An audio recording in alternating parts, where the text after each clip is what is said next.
Joni Mitchell once tried to warn us about paving paradise and putting up a parking lot. Find out what St. Lucie County is doing to prevent that from happening next on Inside St. Lucie.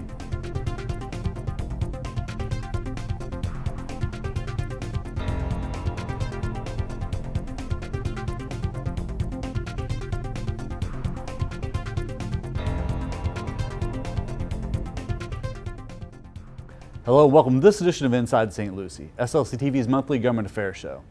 I'm your host, Eric Gill, Communications Director for St. Lucie County. And on today's show, we're going to talk about the Environmental Lands Program and Environmental Resources Department with its Director, Amy Griffin, and St. Lucie County Commissioner, Chris Sadowski. Before we meet our guests, here's some upcoming events and announcements from the Board of County Commissioners.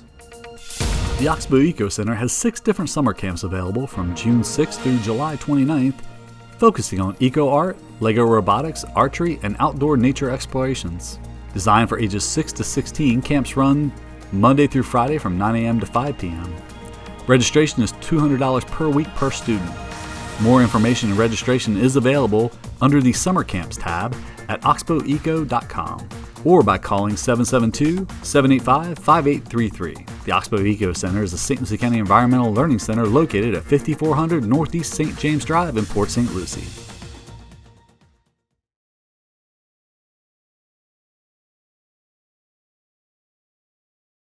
Now for the latest updates about all St. Lucie County Commission meetings, workshops, and events, be sure to visit our website at stlucieco.gov and click on our comprehensive calendar. And if you'd like to be added to our press release distribution list, send us an email at pio@stlucieco.org.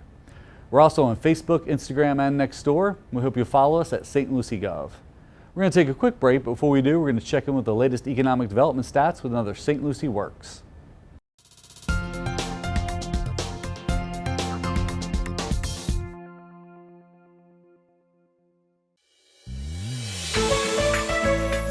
For the 10th consecutive month, St. Lucie County's tourism revenue continued to set record numbers. Bed tax collection coming in at 61% higher than January's in 2021 and 34% higher than the collections in 2020, which had held the all-time record for collections in a single month. Overall building activity in unincorporated St. Lucie County rose again in January, with 1,052 permits submitted compared to December's 928 permits submitted. Valuations and revenues were up for that same time frame.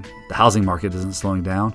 According to the Florida Realtors Association, the median home sale price in St. Lucie County in January was $351,000, up 30% from last year, while condo values rose by 7%, with the median price at $255,000. St. Lucie County's unemployment rate dropped slightly in January to 4% compared to December's 4.1%.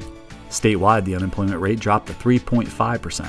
The largest increase in the labor force on the Treasure Coast was in leisure and hospitality with 500 new jobs, followed by education and health services and information with 200 new jobs each. If you're a local business looking for skilled or trained labor, be sure to contact the staff at Career Sources. They can assist your company with its recruitment and training needs.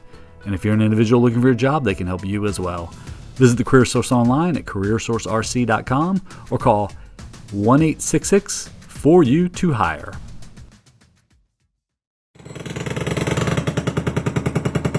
St. Lucie County's water quality staff continues to work with contractors to conduct swale maintenance as we head into the rainy season. Lakewood Park residents will see crews digging on the south end of Eastwood Drive, while Indian River Estates residents will see crews near Rain Tree Trail and Spruce Drive. Work will also be done this month along Carroll Noon Lane in the western part of the county near Header Canal. The swale work is being funded through the Stormwater MSTU dollars with a $1 million operating budget for this fiscal year. The main contractor for these projects is Environmental Land Development. In early December of 2021, a large metal pipe located on Pecos Road near the intersection of Kings Highway failed, causing the immediate closure of the road. An emergency procedure was authorized to replace and reconstruct the failed culvert. Haley Engineering Contractors, Inc., FDOT's contractor on the Kings Highway widening project, was awarded the contract to perform the work to help expedite the project, since the vendor was already mobilized on site. The culvert replacement work was subcontracted to a local contractor, Johnson Davis, Inc. The failed pipe culvert has been removed and replaced. The flow of the C40 canal is partially restored, while the contractor is currently working on establishing the C40 canal slopes. The construction of the roadway over the pipe will commence soon. Pecos Road is expected to reopen to traffic this month, and the final completion of the project is scheduled for the middle of July. Crews will also be working on an emergency culvert failure at the intersection of Sunset Boulevard and Savannah Street. These failures began to manifest on the roadway pavement surface and continue to put travelers at risk. Under an emergency order, the Public Works staff is proceeding to negotiate the construction costs with Johnson Davis, Inc., a local contractor, and Arteman and Associates, Inc. for the field testing services. This project is expected to begin later this month. A $1 million roadway improvement project has begun on Seminole Road for the installation of guardrails and millings as part of the county's effort to reduce maintenance costs and improve safety. The 2.5-mile project from Indria Road to Immokalee Road will include the realignment of the road with drainage and utility modifications. The project should be completed by August 2022. Contractors performing the work are TSI and South Florida Land Clearing. Work is wrapped up on the replacement of the last wooden vehicle bridge in St. Lucie County. The Public Works staff has replaced the 33-year-old wooden bridge over 10 Mile Creek on Gordy Road recently. Funded by the voter-approved half-cent sales tax, this $2.4 million project was completed a month ahead of schedule and under budget. FDOT deemed St. Lucie County's last wooden bridge structurally deficient in 2017 following damage from Hurricane Irma and other natural breakdowns that typically occur with timber bridges. The new single-lane concrete bridge is 2 feet higher than the old bridge to prevent water from overflowing into the deck. The new bridge, which is expected to last 100 years, includes a sidewalk for pedestrians and bicyclists and no longer has weight restrictions.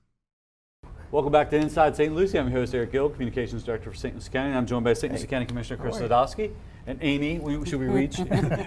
Amy Griffin, who's the Director of the Environmental Resources Department. Thank you both for coming on the show today. Thank you for having us. Thanks for having us. Now, Coffee with the Chair this month, we're talking about ERD, specifically the Oxbow and the Earth Day celebration that you guys have done. I want to say almost every year, but COVID, like everything else, put a squash to it the last couple of years.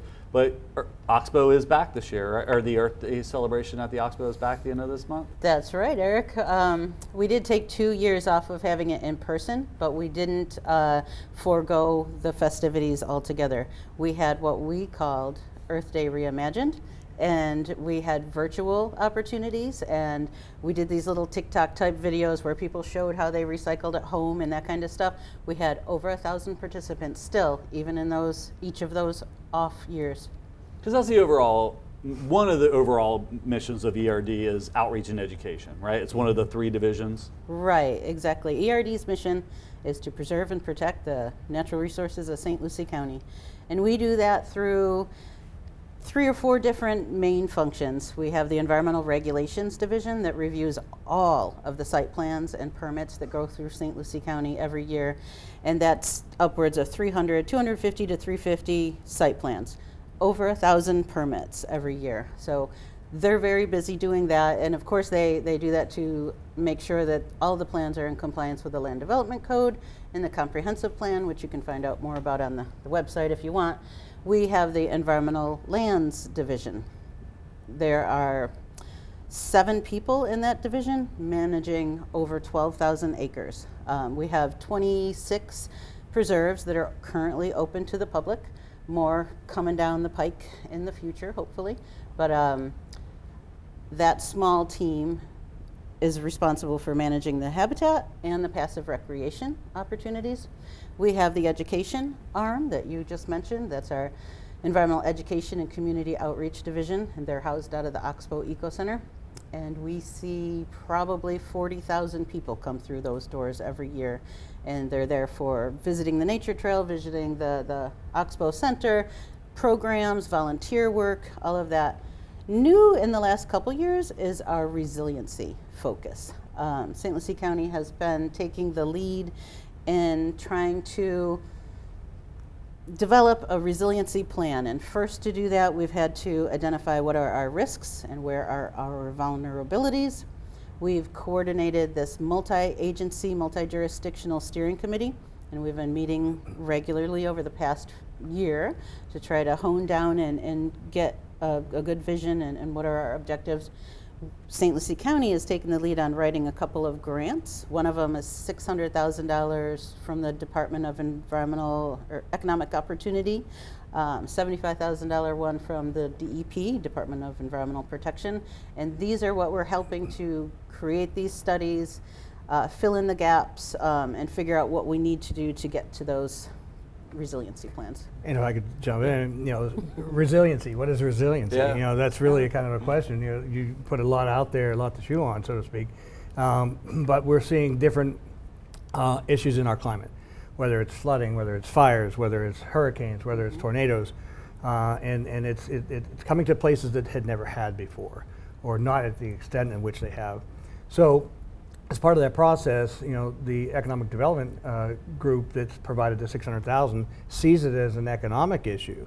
So businesses and corporations, the state of Florida in general, and how we manage our properties, whether it be a city, a county, or the state, all of those things come into play where the taxpayers pay for these things. How do you protect them? Yeah. So we see how the erosion occurs on our beaches. There's a cost associated with that. Will we have to raise our roads? So you have the Department of Transportation involved. Okay, well, how high do you take that road? Is it 4 feet from grade, or do you take it up 6 or 8 feet? We just implemented a program in our older neighborhoods that if you build a home on a new lot, or a lot that is next to a home that's been there for 20, 30, 40 years, your water, when it rains, is going to go off of your property onto somebody else's. So there's a process by which we're going to manage that water on that property through a swell system. But all of those things are part of resiliency. How do we look at everything that's in our community, whether it's costly to business, to corporations, to individual homeowners, and how do we protect our infrastructure? Yeah. So that's a lot of what we're Absolutely. gathering information for. Yeah. Now, Commissioner, you've been a big advocate since you've been in office for water quality issues, and I think a lot of people may not make the connection of how the 12,000 acres that Amy mentioned that the residents actually approved in this county for us to purchase, how that plays a benefit to the water quality. Well, the interesting side of this is, St. Lucie County is 600 square acres.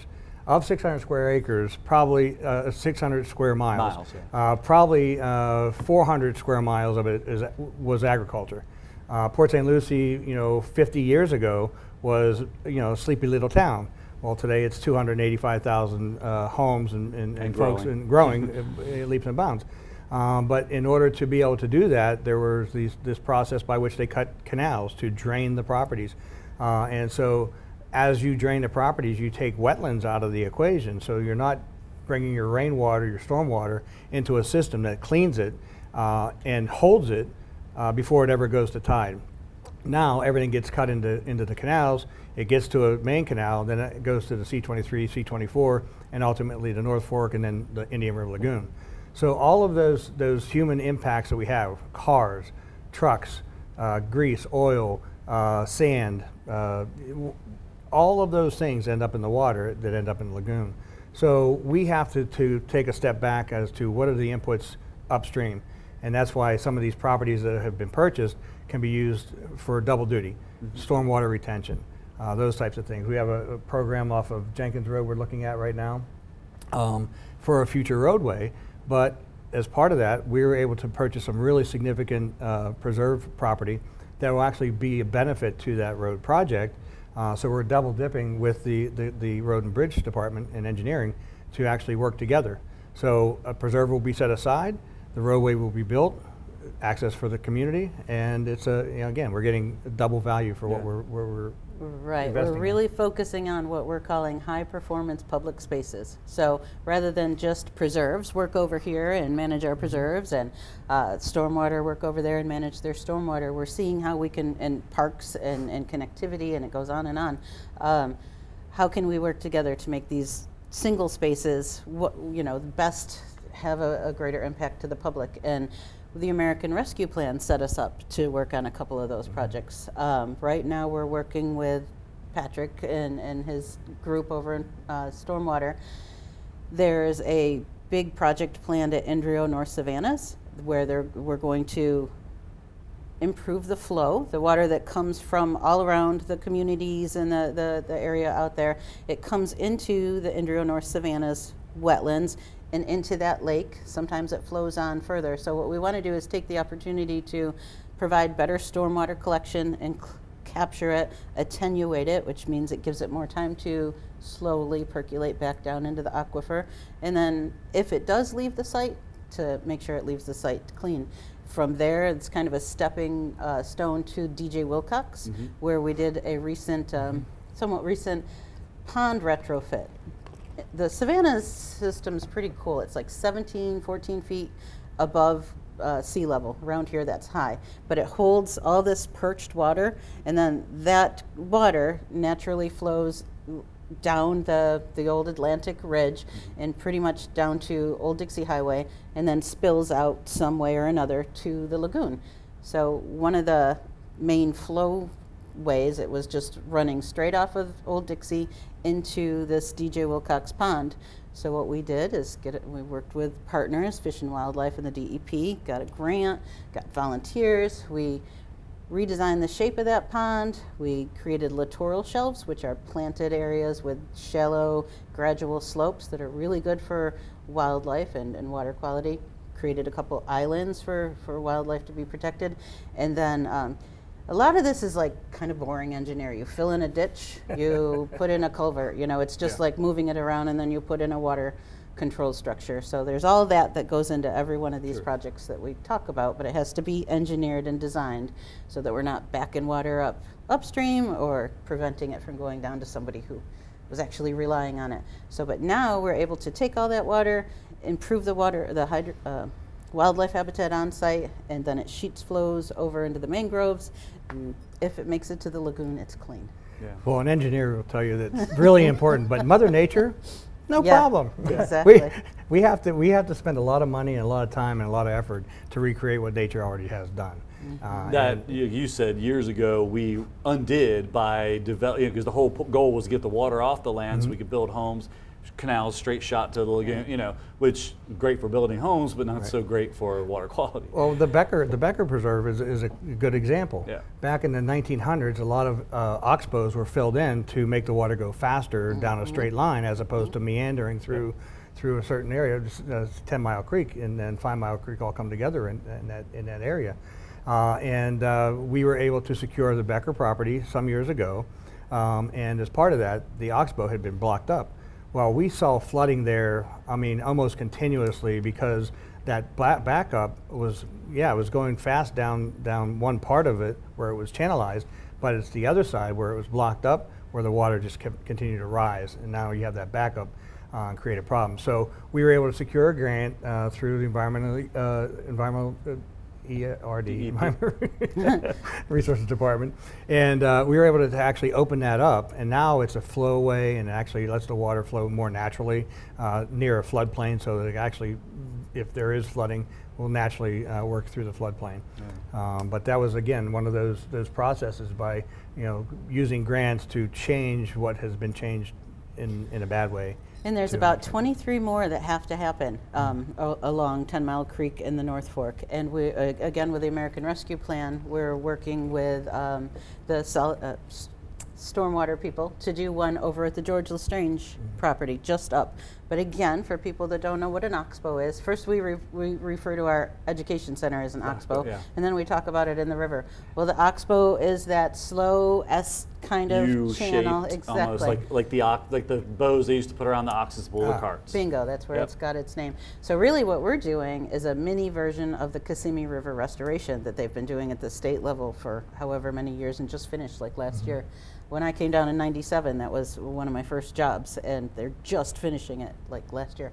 So we do have, there's 23 that we've identified, that an agency has identified, that need to be restored. So in the Becker one, you have to get out there on your kayak. Anybody needs to get out there.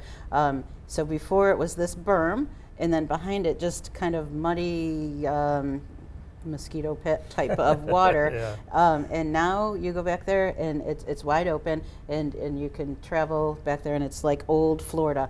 But more importantly, we've been working with Dr. Gilmore, who's on the mission to make sure that the native fishes of this area are identified, protected, listed is what it's called. So it's a long process through the U.S. Fish and Wildlife to make sure that they receive the status of they're in trouble and they need to be protected.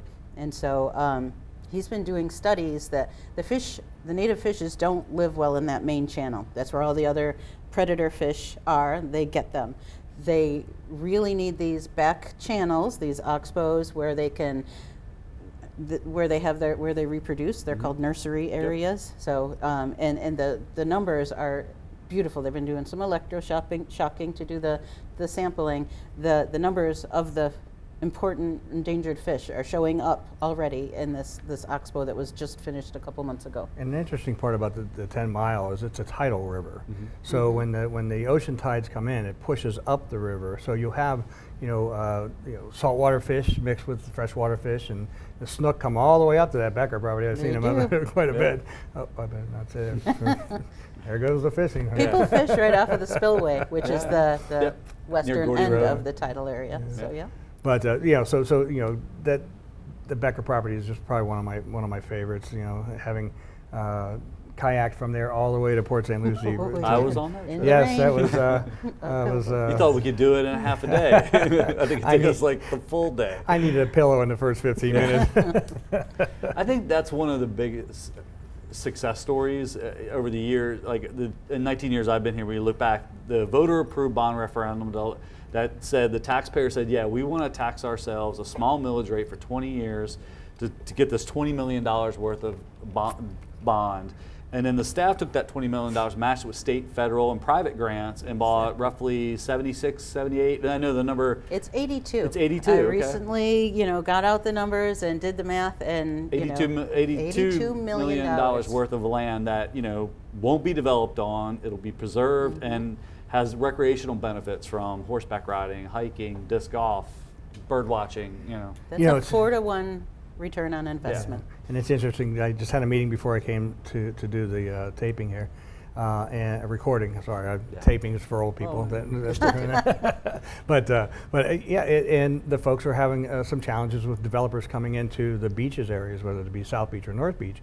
And I had that frank conversation with them, is that, the state of Florida has put a high value on development and property rights. Yep. And so if we're going to be able to secure and preserve and to maintain it in the green space, someone's going to have to own it.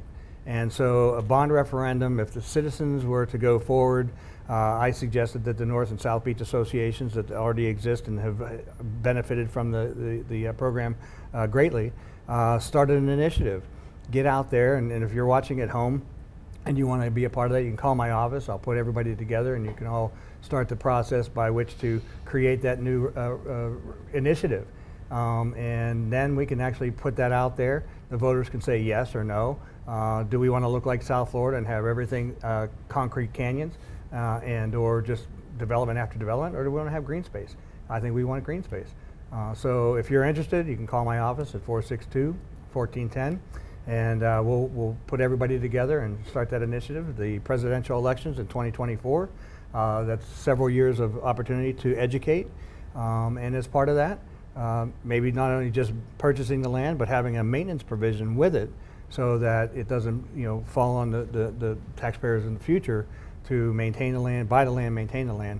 And I think with all the opportunities for matching grants, we've done a great deal, like you said, with taking $20 million and turning it into $80 million worth, $82 million. That's probably one of the biggest challenges, right, Amy, is when you have that much land, managing it from invasive species and, invasive plants, wildfires, keeping it maintained. It absolutely is. It's our biggest challenge and our most expensive challenge. And so first I wanted to mention on that point of there is more land to be purchased. And St. Lucie County's vision is what? Endless opportunity by design. So what we've done since that voter referendum, and I did want to remind that was 67% of the voters, and it's almost an unheard of thing when 67% of people vote for anything. And so they voted to pass this referendum where the county went out and got that $20 million bond. So back to the desires there. Recent surveys have showed, so with the 10-year Parks and Rec master plan that Port St. Lucie went through, they did a public survey. With the 10-year master plan that St. Lucie County just went through, they did a public survey, a few other surveys. Everyone is interested in seeing more green space and more greenways and trails, and we'll get to the trails later, I'm sure, but these connected, walkable spaces. So yeah, management, that is something we don't have funding for. We typically have to, we have a very small budget in ERD. We have a lot of restricted funds that actually, you know, the folks that were before us, and I have to say, we're standing on the shoulders of some great people that, you know, commissioners came before us. DZ has been our champion since the day he came in, and you need a champion for these kinds of things. You do. You need somebody with a bigger voice to talk, you know, to be heard. And so, there have been some unique funding sources that we've set up from like the Municipal Power Authority. There's a $75,000 a year kind of a green tax that was put on them. Every year for 20 years, they were required to put $75,000 into managing the lands. So we've used that, you know, and it doesn't go very far. And then we use partners and grant agencies. This year we've pretty much surpassed $3.5 million, no match, no local taxpayer dollars of funding from it's called the IPMS, Integrated Pest Management something, from Fish and Wildlife.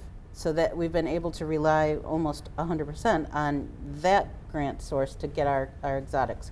So when I say exotics, Brazilian pepper, Australian pine, Melaleuca, the Old World climbing fern, exactly. That thing's a mess, yeah. And the reason they're bad is because they outcompete the native stuff and, you know, the native plants, and so we have to remove them. And once we get them, if we ignore them for 5 minutes, they grow right back.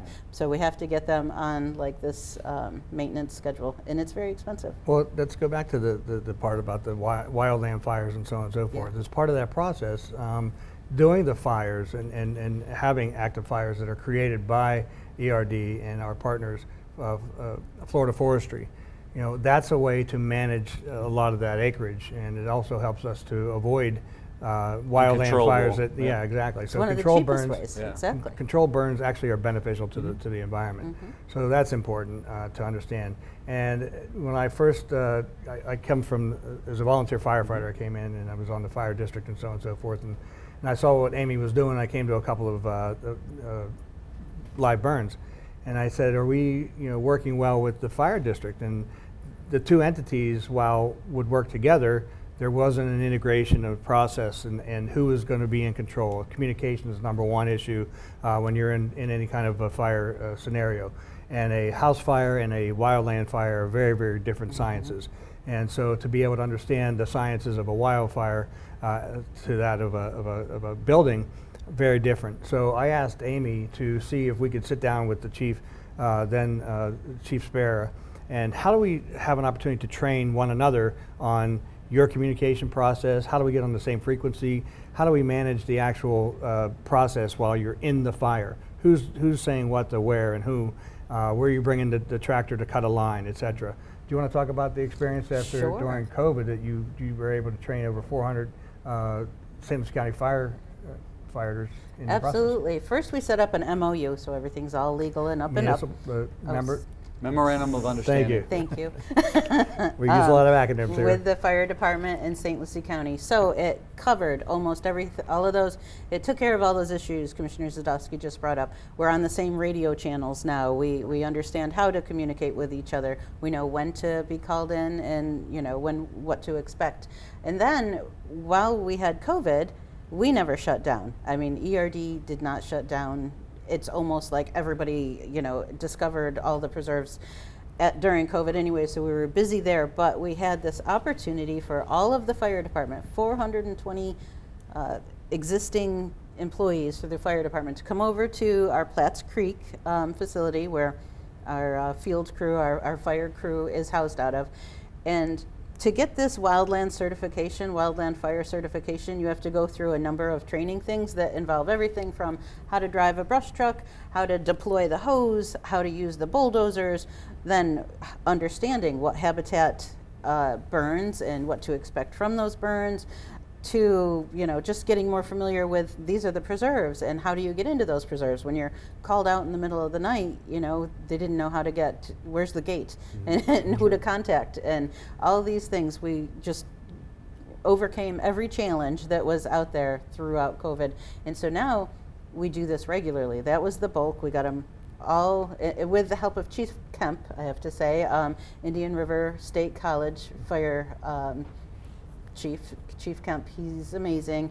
They do the classroom part and the certification part. A former ERD employee, Jess Bolduck, she was instrumental in creating this partnership and overseeing that certification process. So now, as new fire department personnel comes on board, they go through our training, and we actually have worked it out so that we do the training on a preserve.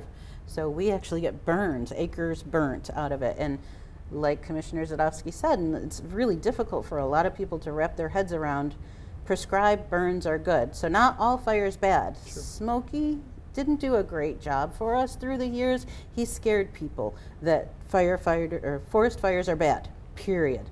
But there was never this distinction between prescribed fires. Prescribed fires are done in exactly the right weather conditions, exactly the right, it's called a prescription, the right people in the right places and everything accounted for. Prescribed fires reduce or eliminate the risk of wildfires. Wildfires, when they happen, you're against it. You're catching up with it. You've got to put a line around it or whatever and attack it that way. But a prescribed fire reduces the fuel, so that land won't burn again. So. Yeah, and that's the issue. I mean, we see it happening all the time in California. You just have so much fuel built up. The leaves, the down trees, etc. And so we try to manage that in this case here too. No offense to Smokey, by the way. I'm sorry. That's okay. he doesn't. All the children at home are crying now. Yeah, and it is Smokey Bear, not Smokey the Bear. I didn't say the. No, I know. I got corrected on that years ago when I first started working here. One of the programs that spawned off after we bought the lands, there were a lot of grants that wanted to open up for education and outreach, and I think probably in 2004 or 3, ERD started these guided hike programs. Yeah. And it's really grown over the years, and I think it's a great way for people to better understand what ERD does, because these talks range everything from butterflies to control burns. Right. So when we talk about leveraging the funds, one of the main partners we have is Florida Communities Trust. So when we work with Florida Communities Trust, say we buy a piece of land for $1 million, we go for the grant for the $500,000 back. With that money comes a lot of reporting and obligations, and they pretty much focus all on passive recreation. So we have to check off these boxes of having a number of guided nature programs a year. So I would say for the first 10 years of the program, we were just going through those boxes and, okay, we have to have 10 hikes out at Bluefield. Well, then we realized, well, we've got all these other preserves and we need to loop them in and get people. There's such a huge benefit of getting people out to the preserves. Some people might be too afraid to go out on their own, or not, new to the neighborhood and not really sure. So this is kind of a way for them to slowly and safely get introduced to the lands. And through that, we're building stewards and support, groups that want to help come and see more lands. But we grew it to, I think last year alone, there were 720 participants in over 100 hikes. So it was like maybe 5 or 6, maybe 10, and now we're up to over 100 hikes per year, all of them free except for the paddles. So free is, how can you beat that? You bring your whole family, go on this hike with all these, our hike leaders are really well-trained, knowledgeable folks and passionate about what they do. So you're learning a lot, you're in these groups. We've won several awards through National Association of County and Florida Environmental Association of Professionals. So it's being recognized. We recently looped in sea turtle hikes. So last year we worked with Environmental Associates Inc., who does the permitting for Josh Revord, our coastal engineer, and they were gracious enough to allow us to loop in and bring 3 groups out to see sea turtles nesting on the beach. You bring that up, and you put a post out recently on Facebook about building the little treasures out on the beaches where the turtles can't get on the beach. And that's a great education process, especially, the people who live in the condos out there, the people who live, in the communities on North and South Beach, they just may think they're doing something nice and something neat, but not really realizing what the challenges are for the actual turtles whenever they come up to lay the eggs. But let's take it one step further. Mm-hmm. During the pandemic, it was a bad time, right? It It was a very bad time, and we all had to learn how to do things differently. Well, we're seeing the influx of new people coming into St. Lucie County and to Florida in general on a daily basis, and they're leaving those high populated communities, and they want that green space, going back to the bonds conversation. But from the standpoint of tourism, I think I heard your report earlier in the segment that our tourism is up exponentially, and a lot of folks are going to areas to smaller rentals, locations, and getting out into the preserves and the conservation land. They want to be outside, and I think that's so important to understand that. Again, back to the value of having green space.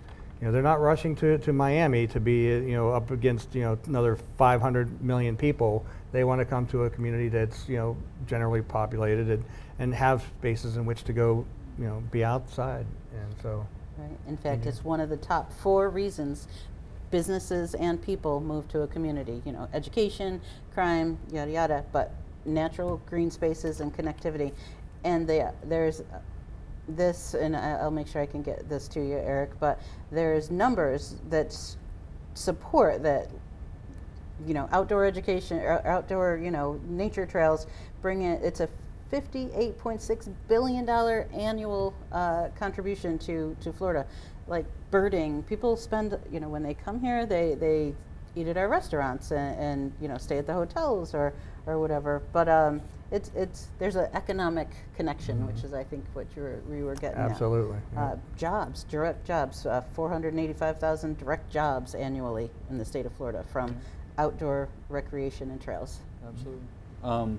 We're running short on time. Is there anything else we didn't get to mention? That's always what happens. We always run out of time. We want to go for a couple hours. We can show you the analytics. People drop off after 20 minutes. Did you? Well, I think, there's a lot of great resources for people to go and look, including this beautiful annual report you do, Eric. And one of the chapters, it's only 3 pages, it could be more like 8, is... Printing costs were really up this year, so every department was cut down on the amount of pages they got. So it wasn't just you. The annual report has just packed full of information. Our nature hikes, are you going to run those websites? It's stluciehikes.org. Yep. Anybody can reach our office, Environmental Resources Department. Our main number is 462-2526 for any question. Get involved with volunteering. If you're interested in being a work camper, we're trying all these creative ways to get partners and help out on the lands as much as we can. Do you want to talk really quickly about the latest preserve we just opened? I would love to. How much really time quickly. do I have? Okay. We, on President's Day, we did a grand opening, and it was really exciting. We hadn't done a grand opening for years because, we're just always so heads down trying to get our work done. We don't stop and celebrate very often. So we purchased a piece of property, 44 acres or so, in the White City area. It used to be the old Roberts Nursery, but it is called Petravis Family Preserve. You pull in, and that was something too. We're working on making sure all of our preserves are recognizable. We have some internal branding that we do with the signature fencing and the signage and the kiosks and all of that. There's a kayak launch, ADA. There's ADA places to park, and an ADA kayak launch, places to have a picnic. There's a pavilion with numbers of picnic tables, a 1.5 mile nature trail that leads to a bridge over one of the oxbows, the North Fork oxbows, to Captain Hammond's Hammock, which previously you could only get there by kayak or canoe. So, so much to do, and just stay tuned. We have so many more preserves that we're opening in the future. This year, hopefully, we're going to open up Cypress Creek, which is 783 acres out west of town. Down off of Citrus Boulevard, we're looking to open up a preserve that was purchased a couple years ago. And then our most recent acquisition was over at Leonard and Kitterman, and it's going to be called the Savannah's Trailhead Preserve. That was our latest grant. So every time we purchase a piece of property, we write that grant. When we get those funds back in, it goes back into the pockets to be able to buy more environmental lands. So And then going back to where the money's come from, Greenways and Trails is a large part of what we do. We're trying to connect all these preserves, conservation areas, and the Greenways and Trails actually is running from Maine to Key West. And as part of that, we completed one of the segments at Indian Hills Recreational Area, one of the first projects I worked on when I came into office. And now there's a 10-foot pathway, concrete pathway, that if you're in a wheelchair, you can access bicycles, walking, strollers.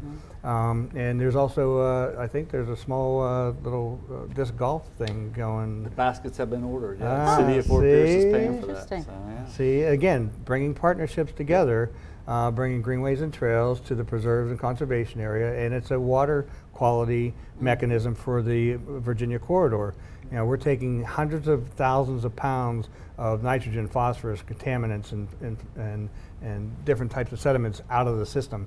And at the bottom of the hill, where that actually drains out ultimately in the lagoon, now Jim Oppenborn, who does the artificial reefs, actually created a project that was a pilot project. It's very successful, very successful. With oyster reefs, yeah. Lots going on, and again, check the websites. Because a lot of this information is there, and you can find out more information or give our offices a call. All right. Well, thank you both for coming on the show today. Thanks for having us. Again soon. Appreciate you. Hope so. Don't go anywhere. We're going to take a quick break. Before we do, we're going to check in with a new segment focused on development here in St. Lucie County.